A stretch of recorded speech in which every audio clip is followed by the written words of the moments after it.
Price Lord. வாழ்க்கை அப்படின்றது ஏற்றத்தாழ்வுகள் நிறைந்தது. இன்றைக்கி ஜெயிக்கிறவன் நாளைக்கு தோக்கவும் செய்யலாம், இன்றைக்கி தோக்கிறவன் நாளைக்கு ஜெயிக்கவும் செய்யலாம்.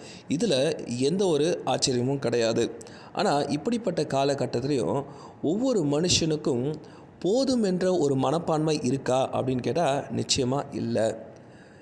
எல்லாருமே அவங்கவுங்க வாழ்க்கையில் சாட்டிஸ்ஃபைடாக வாழ்கிறாங்க அப்படின்னு கேட்டால் நிச்சயமாக அதுவும் இல்லை அப்படின்னு சொல்கிறவங்க தான் ரொம்ப ஜாஸ்தி. உதாரணத்துக்கு இன்றைக்கி பைக் வச்சுருக்கவன் ஒரு கார் வச்சுருக்கணும் பார்த்தா பொறாமப்படவும் செய்யலாம், மேபி ஆசைப்படவும் கனவு காணவும் செய்யலாம். நம்ம எப்போ அது மாதிரி வாங்குவோன்னு கனவு காண்றவங்களாக இருக்கலாம். ஆனால் இவனை பார்த்து ஒரு சைக்கிளில் போகிறவன் இல்லை நடந்து போகிறவன் நம்ம என்றைக்கு அப்படி மாதிரி பைக்கில் போவோன்னு சொல்லி கனவு காணவும் செய்யலாம், அவன் அதை பற்றி பொறாமப்படவும் செய்யலாம். அதெல்லாம் ஒரு ஆச்சரியமும் கிடையாது. அதனால் நம்ம எப்போவுமே நமக்கு மேலே இருக்கிறவர்களை அதிகமாக பார்க்குறோமே தவிர நமக்கு கீழே இருக்கிறவர்களை குறித்து நம்ம சிந்திக்கிறோமா, அவங்களுக்காக ஏதாவது நம்ம செயல்படுகிறோமான்றதை நம்ம எப்போவுமே யோசிக்கிறவர்களாக இருக்கணும். உதாரணத்துக்கு சொன்னால் இன்றைக்கி இருக்கிற காலகட்டத்தில் ரொம்ப சுயநலம் மிக்க ஆட்கள் தான் மிகுதியாக இருக்கிறாங்கன்னு சொல்லலாம். ஏன்னா ஏதாவது ஒரு ஃப்ளட்டு வந்துடுச்சு, இல்லை ஒரு லாக்டவுன் வருது, இல்லை ஒரு ஒரு மிகப்பெரிய ஒரு புயல் வருது, இல்லை கொரோனா மாதிரி ஏதாவது காலகட்டம் வருதுன்னு சொன்னால் காசு இருக்கிறவங்க போயிட்டு மொத்தமாக ஒரு சூப்பர் மார்க்கெட்லேயோ இல்லை கடையிலையோ எவ்வளோ பொருள் தன்னால் வாங்க முடியுமோ அவ்வளோத்தையும் வாங்கி குவித்து சேர்த்துக்கிறாங்க. உதாரணத்துக்கு ஏதாவது ஒரு கடையில் ஒரு 10 கிலோ வெங்காயம் இருக்குன்னு சொன்னால் என்கிட்ட இன்றைக்கி காசு இருக்குது 10 கிலோ வெங்காயத்தை கொடுங்கன்னு ஒருத்தர் வாங்கிட்டு வந்துடுறாருன்னா நம்ம பக்கத்து வீட்டில் இருக்கிறவங்க என்ன செய்வாங்க, இல்லை அடுத்த வீட்டில் இருக்கிறவங்க என்ன செய்வாங்கன்ற சிந்தனை எத்தனை பேருக்கு இருக்குது? நம்மளே எல்லாத்தையும் வாங்கி வச்சுக்கிட்டா அடுத்த வீட்லேயும் குடும்பம் இருக்குது, அவங்களுக்கும் பொருள் தேவையாச்சு.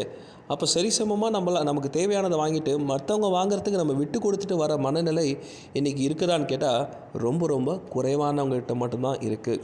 தான் உண்டு, தன்னுடைய வேலை உண்டு, தன்னுடைய வாழ்க்கை உண்டு அப்படின்னு சிந்திக்கிறவங்க தான் இன்றைக்கி நிறைய இருக்கிறாங்க.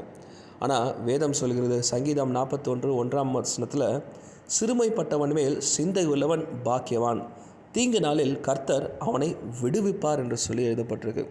அப்போது இன்றைக்கு நம்ம நல்லா இருக்கிறோம், ஆனால் நம்ம விட சிறுமைப்பட்டவர்கள் எளிமையான மக்கள் அநேக பேர் இருக்கிறாங்க. அவங்களுடைய வாழ்க்கையை குறித்தும் அவங்களுடைய வாழ்வாதாரத்தை குறித்தும் நம்ம சிந்திக்கிறவர்களாய் நம்மளால் கூடுமான அளவு அவருடைய வாழ்வாதாரத்துக்கு நம்மளால் செய்ய முடியாத ஏதாவது ஒன்று செய்கிறோன்னு சொன்னால் நிச்சயமாக இந்த விதை நம்முடைய வாழ்க்கையிலும் ஏற்றத்தாழ்வுகள் வருவது போல் நம்ம சிறுமைப்படுகிற வேளையில், நமக்கு தீங்கு வருகிற வேளையில் இப்படி நம்முடைய எளியவர்களுக்கு உதவி செய்த நமக்கு கடவுளே நம்முடைய தீங்கு நாளில் நம்மை விடுவிப்பார் என்று சொல்லி எழுதப்பட்டிருக்கு. அதனால் நம்ம ஒவ்வொரு காரியத்தை செய்யும் போதும் நம்முடைய வாழ்க்கையை மாத்திரம் இல்லை, அடுத்தவருடைய வாழ்க்கையும் கூட நம்ம சிந்திக்கிறவர்களாய், முக்கியமாக நம்முடைய எளிமையாக இருக்கிறவர்கள் சிறுமைப்பட்டவருடைய வாழ்க்கையை சிந்திக்கிறவர்களாய், அவர்களுக்கு நம்மால் கூடுமான அளவு நம்மால் இயன்றதை செய்வோன்னு சொன்னால் நிச்சயமாய் கடவுள் நம்ம ஏற்ற காலத்தில் விடுவிக்கவும் உயர்த்தவும் போதுமானவராக இருக்கிறார். Thank you and God bless you.